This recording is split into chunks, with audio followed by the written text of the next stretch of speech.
Saudi अरब में एक बड़े बस हादसे ने 45 भारतीयों की जान ले ली। बताया जा रहा है कि मक्का से मदीना की ओर जा रही यात्री बस एक डीजल से भरे टैंकर से टकरा गई थी।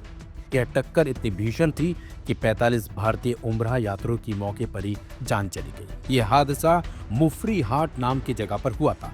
बस में सवार सभी लोग हैदराबाद से उम्राह के लिए गए थे। यात्रियों में पुरुष, महिलाएं और बच्चे भी शामिल थे। सऊदी अरब बस दुर्घटना में मारे गए भारतीयों का अंतिम संस्कार मक्का मदीना के पास ही होगा। सऊदी अरब में इसकी तैयारी शुरू कर दी गई है। सऊदी की सरकार ही इन सभी मृतकों का अंतिम संस्कार करवाएगी। भारत से इसके लिए परिजनों को बुलाया गया है। हर परिवार से 2 लोगों को सऊदी जाने की इजाजत मिली है। गुरुवार को सभी शवों का डीएनए परीक्षण के बाद इस्लामिक परंपरा के मुताबिक अंतिम संस्कार किया जाएगा। अजरुद्दीन कर रहे हैं मामले की मॉनिटरिंग।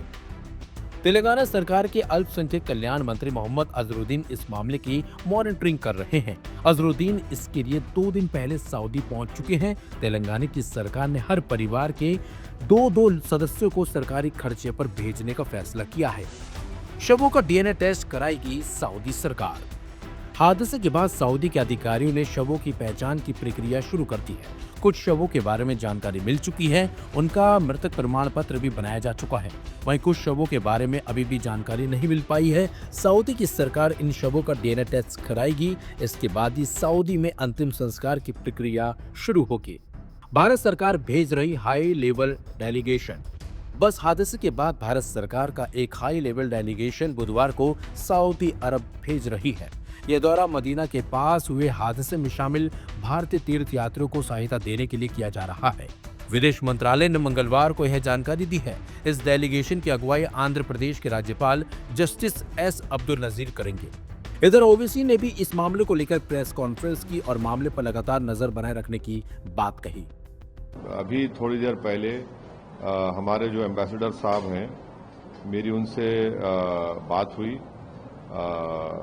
और वो मुझे ये बताए कि एम्बेसडर सोहेल एजाज खान साहब मुझे अभी बात किए। मैं उनसे बात किया, वो बताए कि वो खुद मदीने में है और पूरा कोऑर्डिनेट कर रहे मिनिस्टर अजहरुद्दीन साहब के साथ, और हमारे एमएलए माजिद हुसैन भी वहाँ पर हैं उनके साथ, और वो सऊदी अथॉरिटीज से वो पूरा कोऑर्डिनेट करके, कोऑपरेशन करके, और भी यहाँ के जो विक्टिम के फैमिलीज है वो अब दोपहर में पहुँचने वाले हैं मदीने को। तो पूरा जल्द से जल्द जो भी उसकी फॉर्मेलिटीज़ मुकम्मल करना है और फिर उनकी तदफीन अमल में लाना है, उसके ऊपर वो वहाँ पर है एम्बेसडर साहब। और उन्होंने कहा कि गवर्नमेंट ऑफ इंडिया से भी, पीएमओ से, फॉरेन सेक्रेटरी भी उनसे टच में है। तो बड़ा ही अफसोसनाक और दर्दनाक एक वाक़या हुआ कि 45 लोगों की मौत हो गई।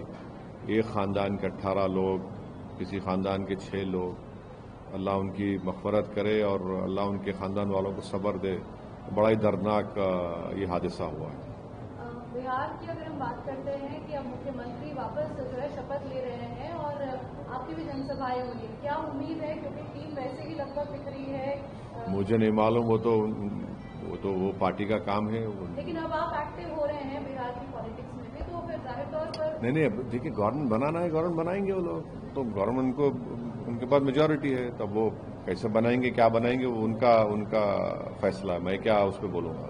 आपका रोल कैसे रहने वाला है? नहीं, हम लोग तो मेहनत करेंगे। हम लोग तो सीमांचल की जनता ने, अल्लाह सुब्हाना व तआला ने हमको उनके ज़रिए से बड़ी इज़्ज़तों से नवाजा, बड़ी कामयाबी हमारी हुई। हम अपनी पार्टी को मजबूत करेंगे और यकीनन एक बहुत बड़ी जिम्मेदारी हमारे स्टेट प्रेसिडेंट अख्तर अली मान पर भी आती है कि वो इस सबको साथ लेकर, और पूरे एमएलएस की भी एक बहुत बड़ी जिम्मेदारी है कि हम लोग जो वादा किए उसको पूरा करने की पूरी कोशिश करें और सीमांचल से नाइंसाफ़ी को रोकें और पार्टी को मजबूत करें और जो कमजोरियां दूर करें, जो गलतियां हमसे माजी में हुई या इलेक्शन में हुई उसको भी हम ना रिपीट करें। जनता क्या उम्मीद कर सकती है इस बारे में? देखिए, हम मेहनत करेंगे, इंशाल्लाह उनके भरोसे पर उतरने की कोशिश करेंगे। चलिए बस चलो, नहीं, बैठना। पता था आपको उमराह पर सऊदी गए 45 लोगों की मौत एक बस हादसे में हो गई थी। रिपोर्ट की माने तो बस जब मक्का मदीना कॉरिडोर से गुजर रही थी तब उसकी टक्कर एक तेल टैंकर से हो गई, जिसके बाद एक ब्लास्ट देखने को मिला। मरने वाले अधिकांश लोग तेलंगाना के ही थे।